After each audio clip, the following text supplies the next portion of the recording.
Welcome back to the Network for Financial Crime Prevention podcast. I'm your host, Louis Vargas, founder of the Network for Financial Crime Prevention, NFCP. And today we have an exceptional guest joining us from one of Europe's most geopolitically significant positions in the fight against financial crime.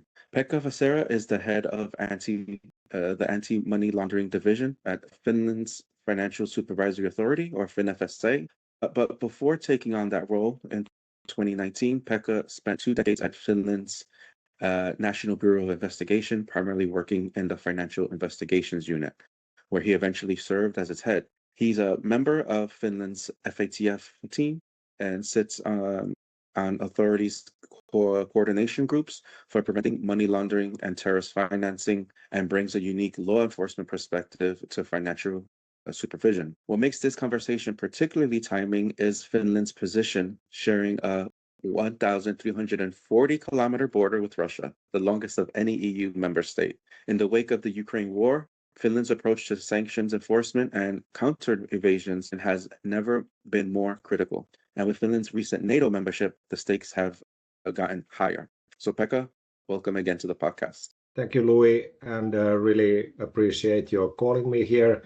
And what you said was really true, and it's an interesting time to be here. I hope we get some good insights for these topics. Oh, definitely. I mean, Pekka, we've known each other a couple of years because we are on the speaking circuit for one of the events that happen in Copenhagen every year. And I've always appreciated your openness and honesty. And again, welcome. And I hope that a lot of people could learn from this conversation we'll have today, especially how to have the right relationship with the regulator. That's not so hard. You just have to be open also. Cool. So we'll jump into it. So Pekka, as I mentioned, you've been with the, Financial, Bureau of Investigation and also the FinFSA altogether for about 20 years. And, primarily within the Financial Investigations Unit, eventually you became the head. And as we said before, you now have moved on to cover sanctions and other topics. Can you take us back to the beginning? Like, what really drew you to this field of financial crime, and was there like a particular case or moment that made you realize that this was the path you wanted to pursue? That's really, actually, I calculated so that I've been almost here for 30 years, because actually before I joined the Bureau, I was working in the Ministry of Justice, and I had during when I was still studying in the university, and we had a study about economical crime and tax evasion. That was a big thing in the early 90s.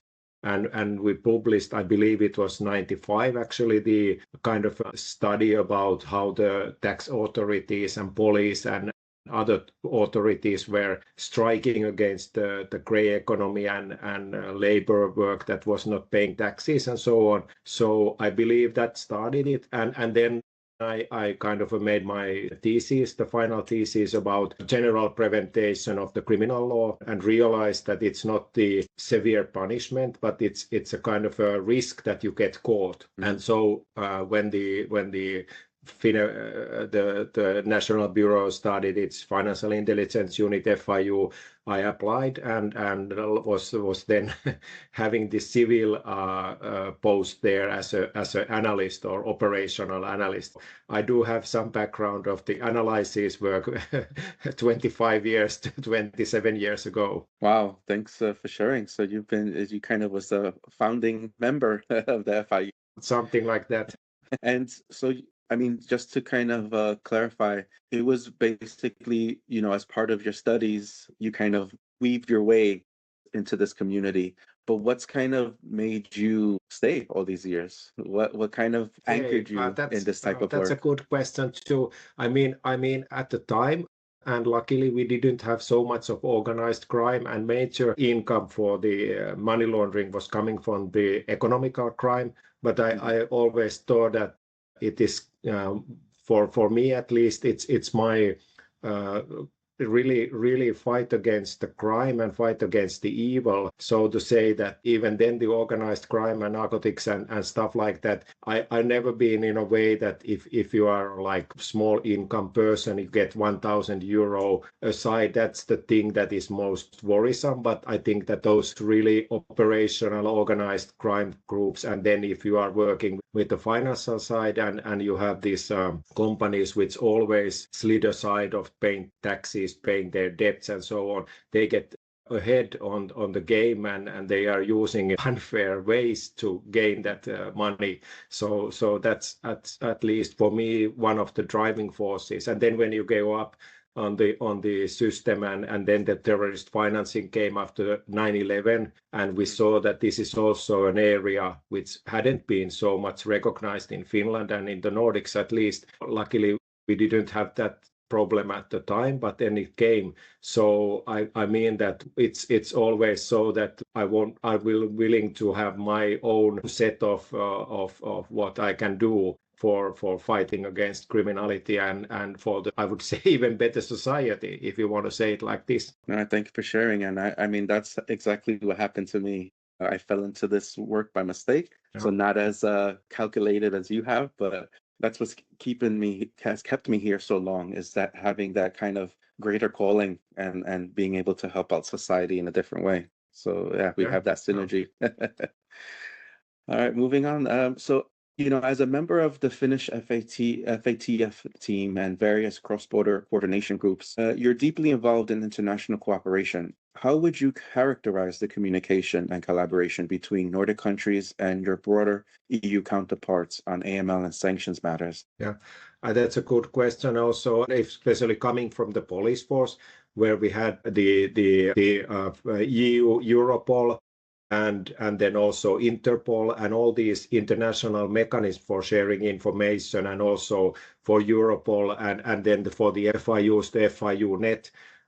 It was, I must say, a bit sad that I realized that there isn't such much cooperation, and especially operational cooperation. I use that kind of a police work even for regulators, so that if we have a case and then we started and then there came these AML colleges which are good, but then even if we are FinFSA is a host, if we are mother supervisor, if we are the main supervisor of some company, we cannot order or we cannot say to other supervisors that, hey, you have to work on this one, that we have found out this risk, and we have found out that this is a rising risk in all these companies areas. So that was something that really struck me odd. And if you think about, okay, in the Nordics, I know most of the supervisors, so it's easy to call.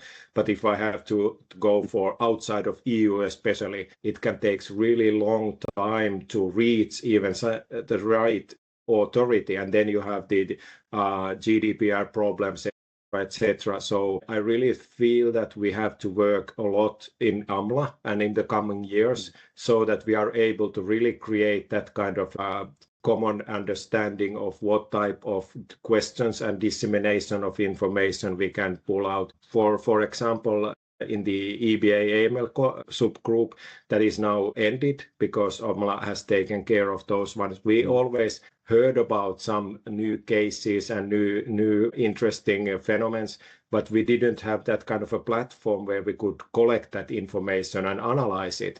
And of course, I would say that for the FIUs, for example, even if they were in the different position, whether they were police units like in Finland and Sweden, or they were administrative units like in Italy, France. So the basic idea of what to do, what to analyze, how to analyze the STRs was similar, but for the regulators, there's a really huge differences of where does the actual work of the regulator need to go, how far we analyze, how do we do these, for example, on-site inspections and so on. So it hasn't been a priority, I must say, for EU. And even when the EBA got that task, so their resources, to be honest, were really limited. So I think there is a really lot of work to do on that one. And of course, even if we are willing to have it like same goal and same ways. Then the technological side, how do you formulate your like things that were in the police work, starting from Interpol on the early 1800s, they were there, but now for the regulators in EU, you have to start from what kind of a format do you use when you are asking the other to disseminate information. So that's the one part. But on the other hand, I must say that these years have really grown us together, and we have seen that, okay, for example, for the risks on the different sectors and so on,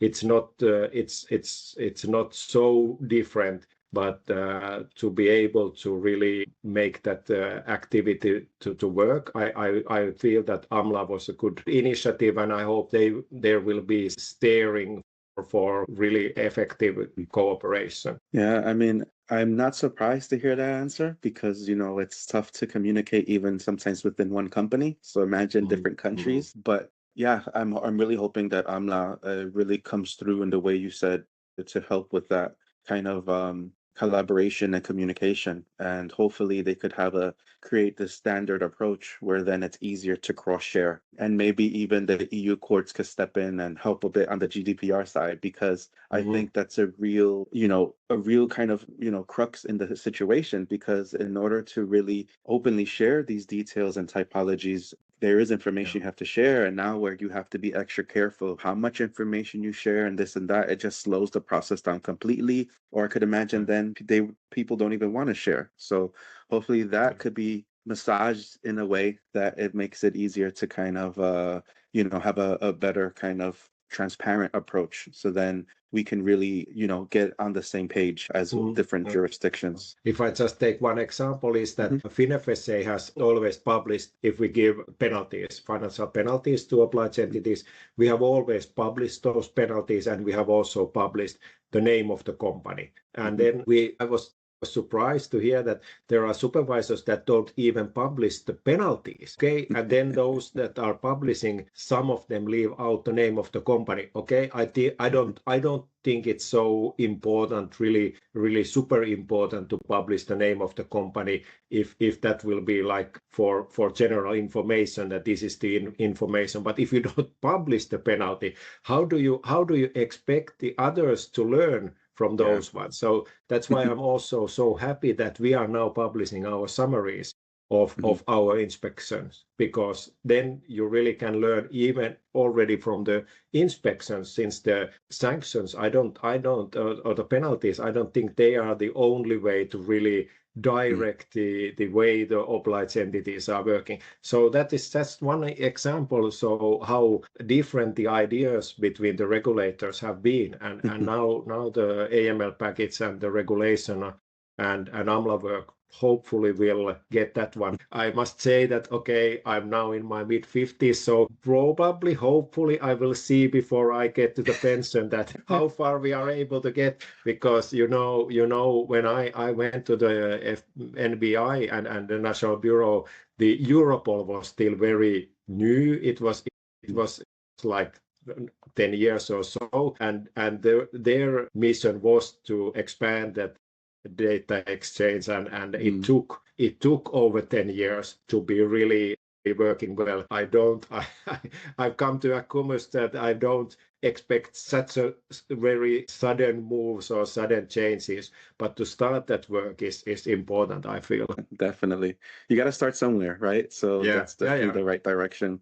And I mean, I agree with you. Naming the companies, I think it's more of a name and shame thing to kind of help with the reputational risk factor. But like you said, it's not really necessary. I think what at least in the community needs to know is kind of the high level facts, like what was discovered.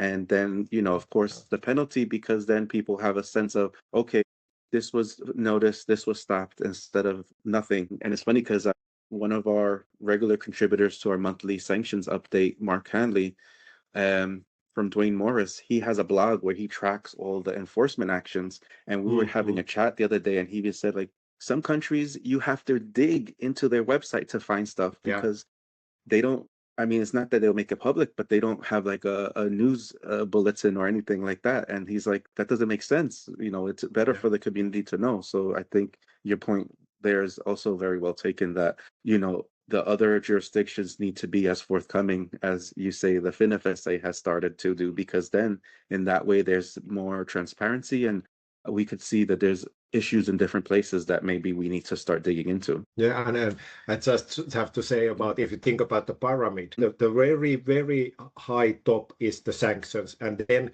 the on-site inspections are still quite high in there. So if you have that very small percentage of the companies or obliged entities that even go through the on-site inspection, and then for those ones, the ones that are having the penalties, it doesn't give you the right view of the, even for the regulators' work, Right. and especially it doesn't give you the right kind of a message that, okay, now this is really the most important one, because it can be also so that it is for some countries the easy one. If you have a really simple directive of making some kind of reports, so it's easy to sanction for not giving that report in time or doesn't report at all.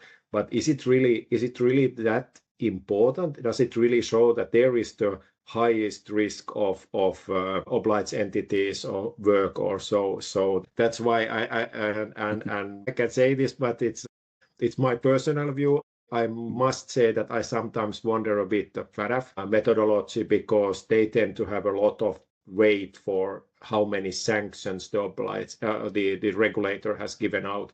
And well, that doesn't show very well for many European regulators, because it is not so common to really write out sanctions in right. No, that's true. The enforcement actions are definitely far and few between, especially in the EU side, right? And the EU won't even do it. It's the member states, and if they're not being very vocal about it, then like you said, the numbers could be false when they start tabulating everything, because they're like, oh, these countries seem like there's no enforcement. It's like, well, there might be. It's just not reported. Yeah. Or it's a bit of a different. So the enforcement is when you really make the entity to remediate what you have found, and really, I mean that's for me more important, that if we see that here is shortcomings or even breaches, that okay, remediate that one. So for what was the root cause, and then go for the remediation if the root cause was like something big that you don't have that in your computer systems, or you haven't realized that obligation from the legislation. So go to the root cause and then remediation. Right.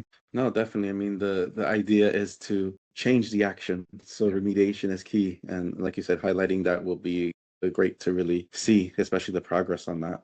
So as we continue the conversation with sanctions in mind, the Ukraine war has had a large effect on the world, especially the region around the conflict zone. And what I mentioned earlier, Finland does share a considerably amount of border space with Russia. So given this unique geopolitical position, how has the Ukraine shaped Finland's approach to sanctions enforcement and counter-evasion efforts? Yeah, and we didn't only share the border, because starting from the early 2000 and so on, when the Russia opened up, we had, I don't remember the exact number, but there are tens of thousands of Russian originating people now living here in Finland for several years. And they of course have their relatives and family members, etc., on the other side of the border. And then a lot of Finnish companies also expanded to the Russian markets, even Fortum, our partially state-owned energy business. So I must say that even after the Crimean 2014 and so on, the sanctions were not very high on the priority of many of the financial sector companies, and so it all changed in one day with the Russian attack and then the EU sanctions, and now we have 19 sanction packages. So I mean, of course, those credit institutions, payments institutions that had been working globally, they were looking at the sanctions before, and they were also aware of third country, I will use that expression, third country sanctions, but it really hit us in 22nd of February 2022. So that what we are looking at is now total cut off, and it was really hard. So for us, and we were lucky, I would say, as a regulator, that we had brought up this, that we didn't have at the time expressive competencies on sanction evasion and looking at the sanction side. So we were looking at that more on the broader meaning of how you have to manage your risk and so on. So the legislative package was already, and then it went to the parliament as a quick fix. And so we had that power by the end of 22. But of course, then to really open it up for the regulations and our own guidelines and guidance, so that took a bit more time. But I think the main thing was that we were able at this point to start cooperating with our obliged entities and especially banks, because we saw that they were the most vulnerable position, and we also had a really lucky break to have more resources on this area, which I mean I didn't know I had to learn on that springtime more of the sanctions ever had to learn. So I was really happy to get more experience resources on that side. To say it like how we started to work and how we went through and what kind of a first risk we saw was really to make everybody aware what their risk exposure was. And of course, then you have this kind of a technical side, sanction screening and transaction monitoring screening. But then looking at deeper, what is your exposure on the client base? That is something that we are still learning, and we are expecting everybody to be now after 3 years online and looking at what there is. But still, I must say that it's a huge task for smaller entities, of course, and we have to be a bit careful that we don't put the expectations so far that they wouldn't be able to do it. But then we always have to remind that, hey, if you are not following and if you don't pay attention, you are then maybe accomplishing a crime because of the new EU directive. And now during this year summer, we also had it in the criminal law, the financial sanction breaches, and then for some cases it can be aggravated crime where you are really facing imprisonment. So that is one part that has changed also. So we are not just looking at this as a regulatory standard or regulatory requirement, but it's a crime if you don't follow the regulations and if you don't follow the EU list. So it was really if we had 20 years for AML and we still found breaches and we still have a problem. So now in 3 years time, you have to take totally new part in your businesses and your risk assessment and your technical capabilities and your resources, because if we didn't have many people to do it, then for sure the obliged entities have also struggled to get people to really understand and what to do and where to go. So it's really been a interesting travel,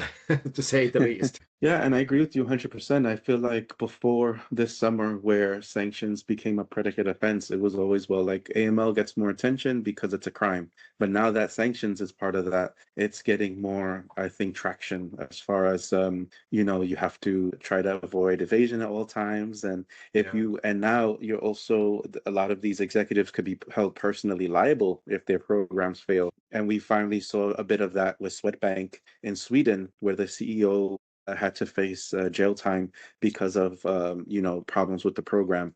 So I think that is also I think that, along with the initial issue with Danske Bank in Estonia, where there was money laundering by Russian oligarchs, I think these things really are starting to cause a change of mindset here. And you said it's a bit of an expedited mindset change because it's not as gradual as AML was. And I think that also really shows the world how dynamic sanctions compliance is, because before everybody was like, oh, it's list-based, it's easy.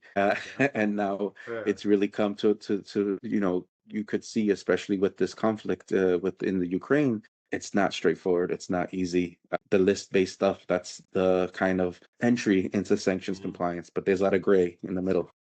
Yeah. But just have to say two things. That the other one is that if we think about that, when I was still in the FIU, and we had these, I can say we had cases for Russian transfers and transactions and so on, but there wasn't because the AML, you always have to have the predicate offense, and in Finnish legislation that the border for convicting anybody for money laundering is still rather high, and you have to prove somehow the predicate offense. And we did have some cases where at the time we had also cooperation from the Russian authorities. And those cases still didn't actually fly into court because the predicate offense was something in around. So now in the hindsight, you can see that how easy, I can use even that word, it was to transfer those money, like you said, Danske Bank and whatever, so that even if the bank would be alert and make the SDR, if then the authorities in the end have to release those money, what would be then the incentive for bank in the future to really continue reporting and looking this as a suspectable thing? So I understand, and I can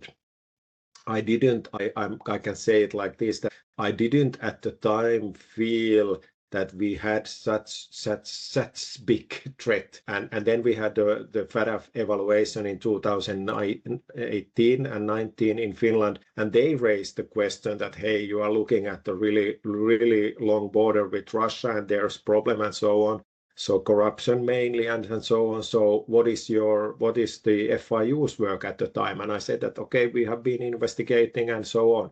But on the other hand, we also had a lot of Russian buying of property and real estates here. And then I had some discussions, I would say, with the authorities, and everybody was looking at each other and saying that, hey, whose responsibility this actually is. And then just 22, when things went then we had the legislation saying that, okay, the Ministry for Defense can prohibit the Russian or other third country citizenship to buy real estate in Finland. So I don't want to say that we were all too naive or we were all willing to have that Russian boost for our economy, but it wasn't just banks, it wasn't just FIU, it was a really all-around phenomenon. And then it just like that went opposite. So that's a bad explanation, but that's how it is. You really don't, most of the time, if you have 1,000 people and then one people there says that, hey, come on, are we missing something, or don't we understand the risk? Then you really have to be a strong person to be that one, and not the 999 saying that, oh, come on, okay, this is what it is, and let's just enjoy the economical growth. Right. And, if I had to kind of make a quick comparison, for me, it makes more sense for Finland because, again, you're a bordering country. You also have historical ties to Russia, some negative, but still that was an easier kind of, I would say, picture to form on why there was, a lot of property being purchased, or these kind of conglomerates that both have operations both in Finland and Russia make complete sense. But if you look at the UK now, they were really taking advantage of the UK, of the Russian money flowing. And of course, it wasn't all nefarious, but still, like, they are far away from each other. And I think there you could see maybe, okay, this doesn't seem a bit equal, how so much money is funneling into the UK. But yeah, not calling them out, but I like just to say, like, in Finland, it's a bit more intricate to really see what's nefarious and what's kind of legitimate, whereas in other jurisdictions that are a bit further away, it's a bit easier to kind of point them out. And then if you think about, I read this, I think this was something about investigative journalist who was murdered, and I think that person alone found out from different sources, okay, if you are a journalist, you can use also some unorthodox methods. But I remember the the number was around 3,000 Russian agents that have infiltrated in EU and Europe. And if you think about that, okay, that was his work from the open sources and others. So I think the number can be like 5 times or so. So the network is there. And that really makes it hard. So that if you are looking at what are now the companies after 22, and if you have a new company, fine. But I mean that you should also be looking at the companies that were based on 10 years ago or so, because of that really great risk that these are the persons who have been infiltrated. I use that agent word, but who has been moved to EU and have their citizenship here and so on. So that's I mean, that's the thing that really on the light level, it makes this sanction evasion and sanction finding ways to circumvent the sanctions very hard. But on the deeper level, it really gives us the frightening way of saying that, hey, we have been too open in a way. We wanted in EU as a whole to have this investment, and we wanted to have new people and so on. So, but now it's the cat is out of the bag, and we see that different things are happening. Yeah, so true. Before we move on to the next question, I just had a follow-up question on this. You know, do you feel that, in your opinion, of course, are other EU nations taking Russian sanctions evasion as seriously as Finland, or is there kind of a divergence in urgency across the union? Sure. I mean, you only have to look at the articles and Financial Times. I think it's very good to also report from the closed door sessions of the EU sanction people that there are some countries a bit further south that don't want to be following as very much. But for the obliged entities, I've heard this one. I've heard it from the not from the regulators so much, but I heard it from the obliged entities, and I heard it from other companies also, that this is only happening in Finland or so.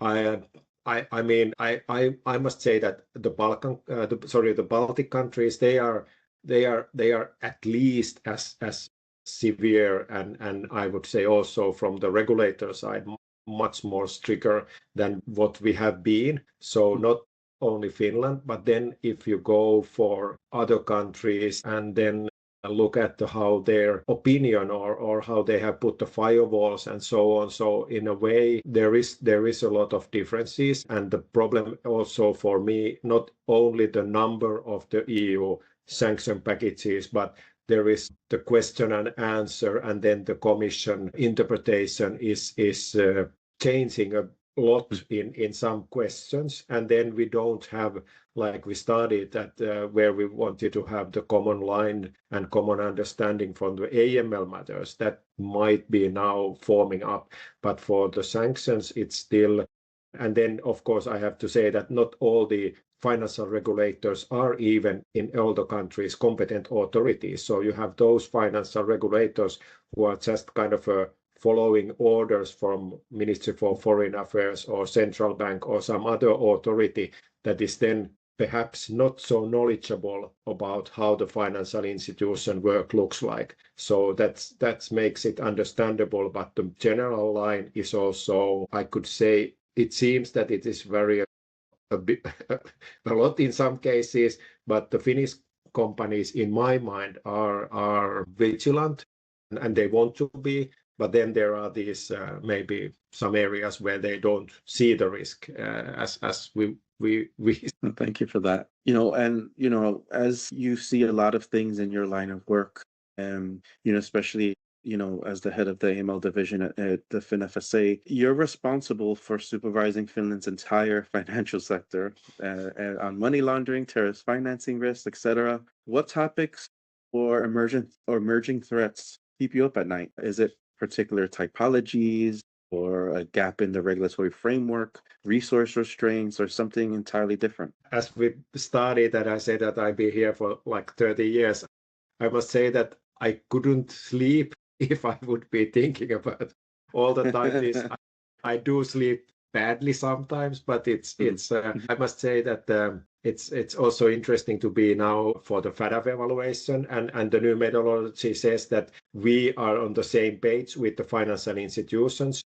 Our risk understanding and our processes and work for preventing money laundering, terrorist financing, and proliferation financing are estimated as a one. So that will be very interesting, because I think that what makes me a bit worried, so to say, is that, for example, like you said, we are controlling the whole financial sector in Finland. It's not as big as in some countries. We have 1,000 or like 1,100 entities on FinFSA, but if you take out the insurance representatives and then some others which are not for FATF so important, you get something like 600.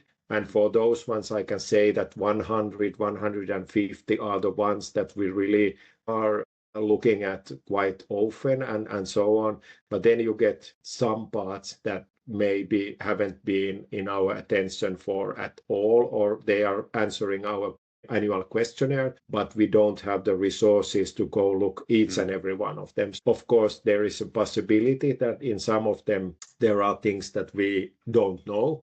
And even if we think that on the general level they are low risk, that's one of the things that is of course a problem for all the regulators.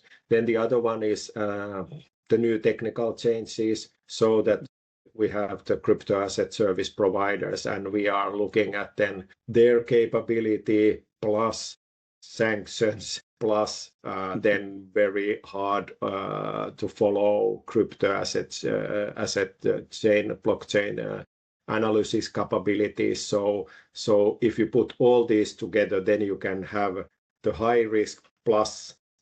So that's sometimes a bit more worrying thinking. But for me at least, the cooperation between authorities is working well, and now we are preparing the new national risk assessment. So I'm looking forward at it and seeing if there are some areas which we haven't been looking so much. And terrorist financing for sure will be our main theme for the 26, because that has been postponed sometimes on the account that we have to do the sanctions for 25 now. That cycle will be closed, and we are more looking at the terrorist financing. Of course, the sanctions will be there, but if there is something for the terrorist financing, then to really find out that one. Interesting. Thank you for that.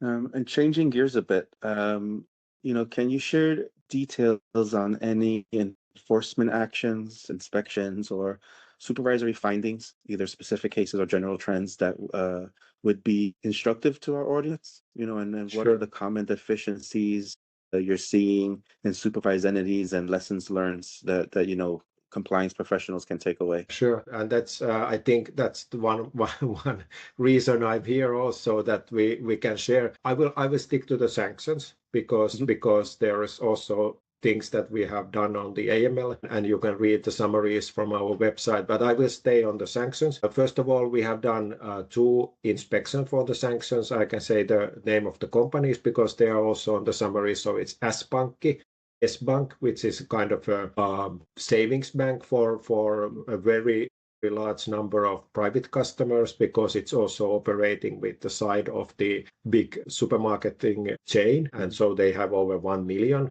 private customers, but not all of them are active. So we have had done that one as an on-site inspection, and then Nordea for the other inspection. But we also had a thematic review on sanctions with 17 entities on that one. So I could say if I put all these together, and also we are now updating our all obliged entities risk assessment on sanction side. So 3 points, as our president Stubb wants to say. So we have resources, and then we have risk assessment or risk exposure, and then we have reaction time. So these are the kind of findings, and especially for the thematic review and also for the inspections. So even if you want to outsource a lot, and in the sanction world, it is also at least on those technical side, like transaction monitoring, client screening, and so on. So you want to outsource, but you still carry the ultimate responsibility.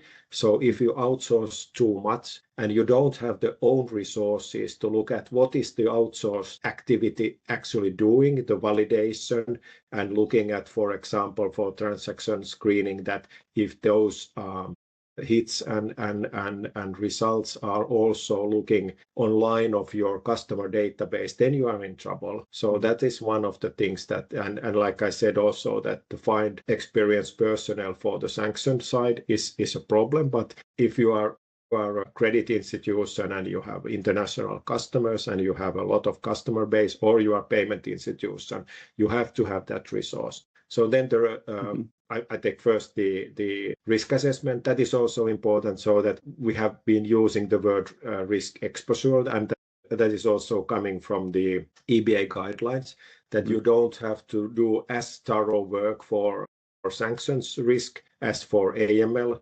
You don't have to worry about some areas, but you should be, when you are doing your risk exposure, looking at your customer base.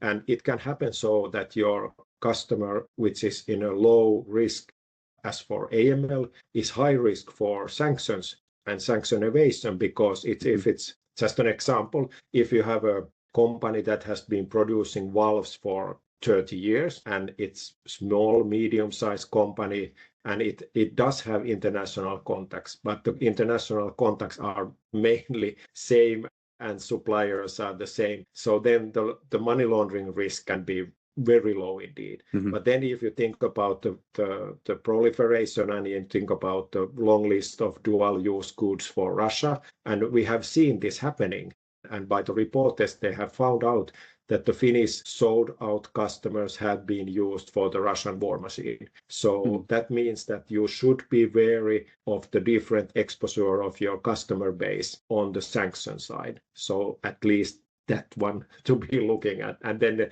the possibilities of evasion, but I will get that a bit later. And then reaction time mainly is our finding from the thematic review and the risk assessment, that how fast you have to update your screening lists and how fast the mainly outsourced party is doing that. Of course, if you are involved in the Insta payment, that has to be very quick.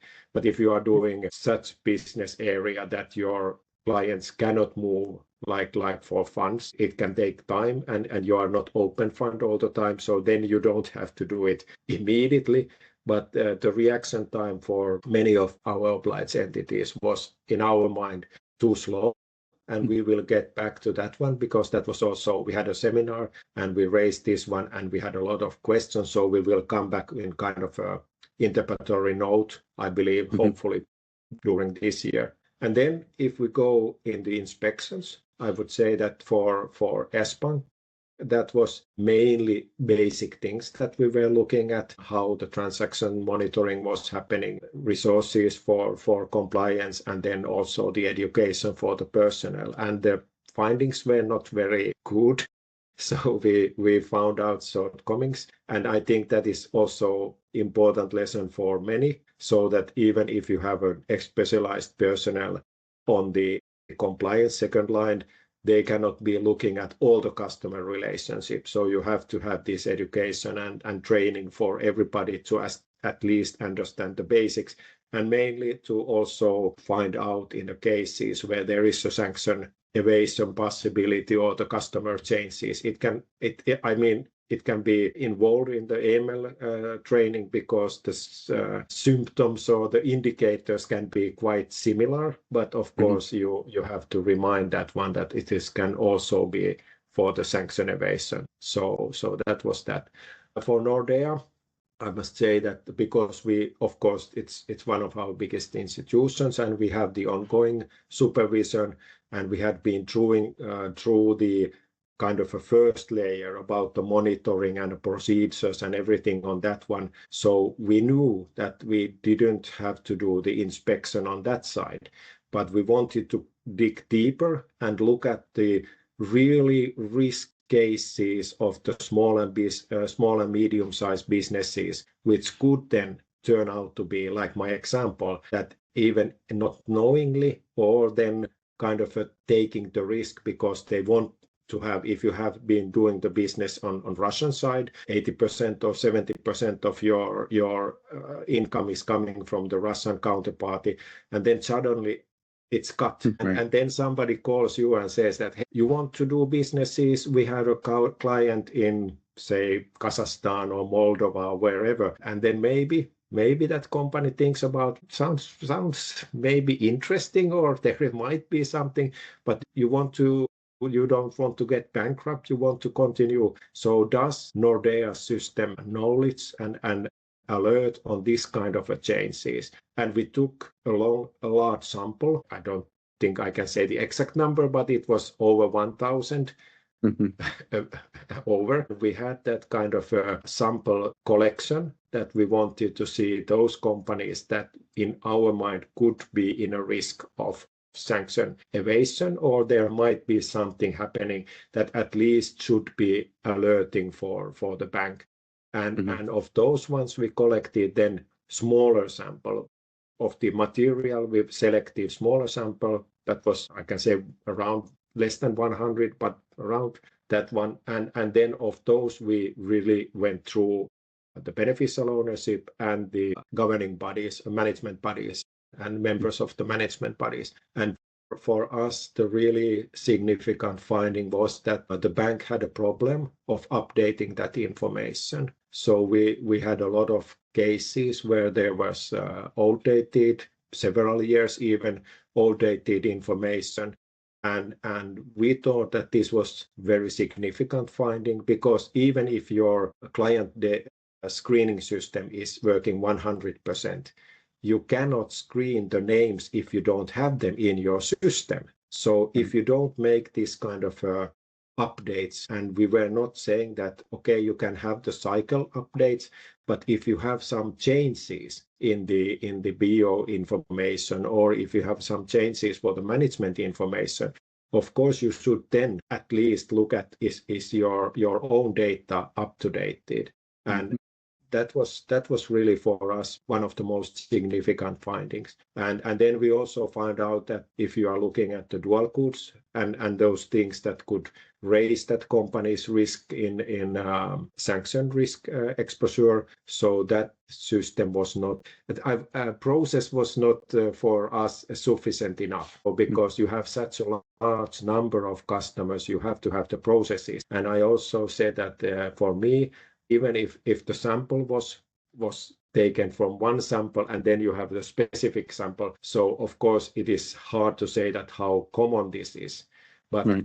I mean that the risk is there, and for me the most worrying thing is that how you react for the risk. Do you realize the risk, and then the reaction for that risk? So those were the main things.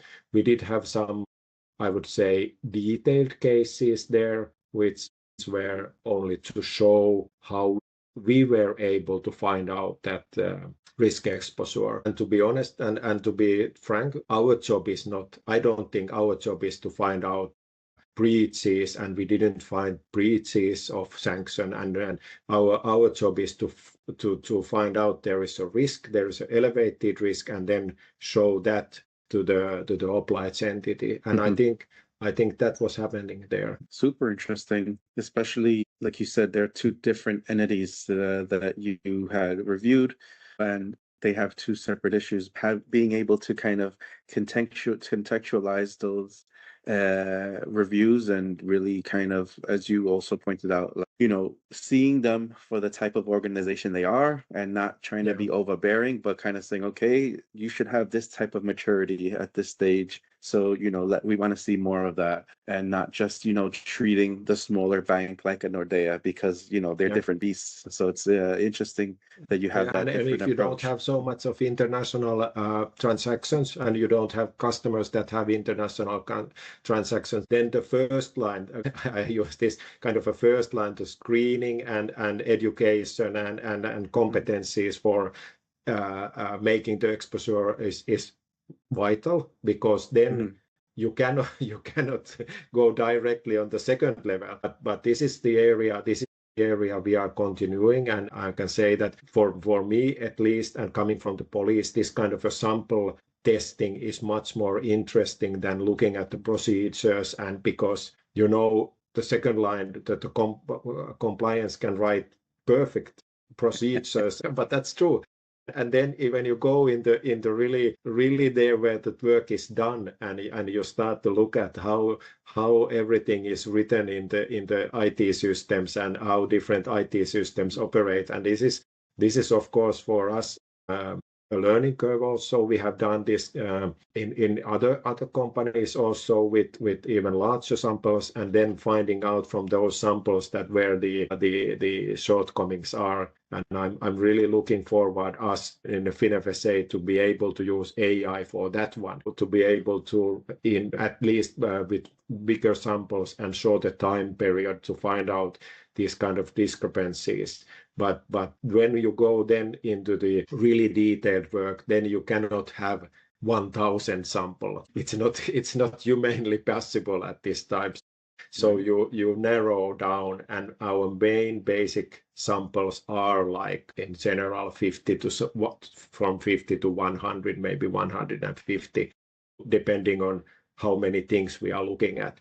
But Right. we tend to do it like this. So it's a bigger sample and then smaller sample, and this is the way we are going to continue, or not just have a and for us to make that sample selection. Because if you Mhm. go for obliged entity and you ask for in the beginning high risk, then you get what they think are high risk, Yeah. but you don't get, like now we got also those that the bank thought that they are low risk, and we found out that, hey, come on, there are things that you should be aware of, and Right. it's maybe not so low risk anyway. Yeah, I mean, thank you for sharing that. That I believe that, your angle as far as not just show me the documentation and the governance, but show me how Yeah, it's applied. That's really key, right? Because yeah, you could have, beautiful documents, but maybe they have never been opened before. Maybe, people don't understand the full process or even their responsibilities in the process. So really digging deeper to understand how people are carrying out those sure. policies and procedures is really key. So that's a Yeah. really interesting approach. And Yeah. Mhm. yeah, and anyway, if you have a customer responsible who has been with the company for 10 years, and then of course that person's view is that I know the company, I know the risk, Right. and then maybe can look at the compliance requirement and thinking that, okay, I know this, or I don't have to write everything down here, but I understand I'm such a lazy person. I don't write all the documents all the times as maybe would be best. But if then you are looking that from the people who are handling the alerts, if that is AML alert or sanction alert, and they don't have that information, they don't have that piece of information there, how Right. can you actually make a right decision? So that's Mhm. why I know compliance, I know internal audit, they are also doing that. But when we go there, so I don't believe in saying, and this is generalistic, so to say, that if we find something and then the obliged entity comes back and say that, hey, you just happen to have found out this like 10 cases that we failed to follow. I don't believe it. I believe also that then we found something, but there is probably a bigger risk that there is more. So Mhm. that is also why I must say that even if our sample would be super selected sample, if we found something, then probably there is a reason to go through a bit more in depth of many cases, and looking at if we really were the ones who found out, then I would buy a lottery coupon and say that, hey, the lucky guy. Very good. So yeah, so as we wrap up, what are some of your key takeaways for compliance professionals financial institutions and maybe even policymakers working in the space. And if you could offer maybe one or two, what I like to call pearls of wisdom or lessons that you've learned over your even maybe 2, 3 decades in this space, what would they be? You make it sound like a very long time, but I must say that when you asked that how I've been, I mean, looking back, I didn't realize it's. I must say, I feel still I learn every day new things. So my advice would be that stay alert, because you always get something new, and things change. And I think that I'm looking at the days when the SWIFT messages and foreign payments could take 3 days, and the bank could call FIU and say that, hey, can we hold this here for a while before we give the freezing order? And I said, that's fine. So now it's like 15 seconds. And so the whole chain of information is changing so fast. And if we think about the cash, for example, and new technologies and new companies, they have vast amount of information in their capacities and so on. So how to turn that one also to make it a better understanding for preventing financial crime and money laundering.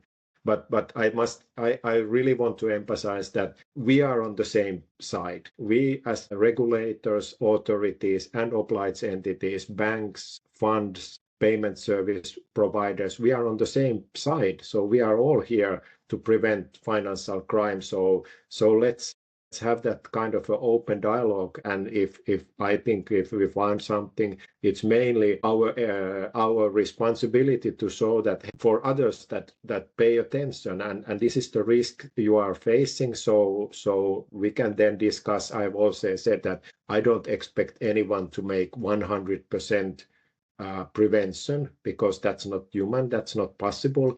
If you listen to what we are saying, if you are following the regulation and you do your best, I don't think there is any chance of us being sanctioning or giving penalties, because it's what you can do, and resources are changing. But I think the main thing is that, still coming back to the very, very beginning, that okay, we were, like for Russian side or for many years for money laundering side also, you mentioned Danske Bank, but also others have been in a problem that maybe a bit more skeptical view, maybe that would be something, because sometimes there can be happening, and if you are wondering, you can be that one person in the crowd of 1,000 and saying that, hey, come on, at least then you have the right to afterwards say that I did warn you. I did say that this was something funny going on. So stay alert and be open-minded, and also communicate with your, and if you are brave enough, then you communicate to the regulator. So that is also an open door. Yeah, thank you for that. And I mean, a lot of key takeaways there, but I think one of the biggest ones is something that I always like to share too, is that risk exists everywhere. So even though the Nordics is considered low risk, there is risk within the jurisdiction, and especially if you're a global company, that also presents risk because of the people you're dealing with and the people they're dealing with, right? So it's a chain reaction. So yeah, I definitely agree with everything you're saying, but just wanted to kind of shine a light on that as well, right? If you feel something is not right, dig in a bit and do that extra due diligence. So, before we go, last question for you is that I understand you're a fan of Nordic noir. So, any recommendations for our listeners who want to unwind and thinking about financial crime all day from thinking about financial crime all day? Okay, I must say, I hope, and I Googled and I understood that it is also possible to look at the Nordic, at least. It's a Finnish comedy, maybe black comedy, and the name is in English already. It's a queen of fucking everything, and it's about this woman. I try to Google it if you can see it in Denmark. So it's about this woman who is really living high life, and then her husband leaves and takes away the money, and not to expose the story too much, is that how easily, when I said that I started with these economical financial crime studies 30 years ago, so the story is that how easily she can be then drawn into narcotic offenses and financial crime, and even, of course, for the money laundering. So look at that one. It's and there is, I think I heard somewhere that there is also a second series coming. So that was really when you want to laugh on the way that things are happening. I and also you think that the moralistic side and what she has been thinking, and then it collapsing. But I think that's how life goes. You always expect that I would be the better person, but things happen. So look Yeah, at that one.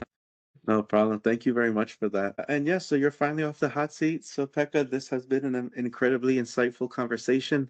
Thank you for sharing your perspective from the front lines of AML supervision in one of Europe's most strategically important jurisdictions. Your journey from the FIU to supervision and the lessons you've learned along the way offer invaluable guidance for our community. For our listeners, I'll include links to the FinFSA's recent guidance and enforcement actions in the notes, as Pekka called out earlier, and along with ways to maybe contact Pekka. I don't know, but follow. Definitely, you could reach out to the FinFSA, as he mentioned. They are eager to communicate with everyone to make sure we're on the same page. If you found value in today's episode, please subscribe to the Network for Financial Crime Prevention. Leave us a review or some comments, and share this with your colleagues who are working in this space. And these conversations only matter if we're learning together and raising the bar across our entire industry. You can find more resources, upcoming events, and connect with fellow financial crime prevention professionals at our website, which is www.nfcp.info, and through our LinkedIn community. Just search for the Network for Financial Crime Prevention. So again, Pekka, thank you for joining us today. Thank you. It was nice. And lastly, to our listeners, kind of to echo what Pekka mentioned earlier, stay vigilant, stay connected, stay brave, and keep fighting the good fight. Until next time, have a great day. Talk to you soon.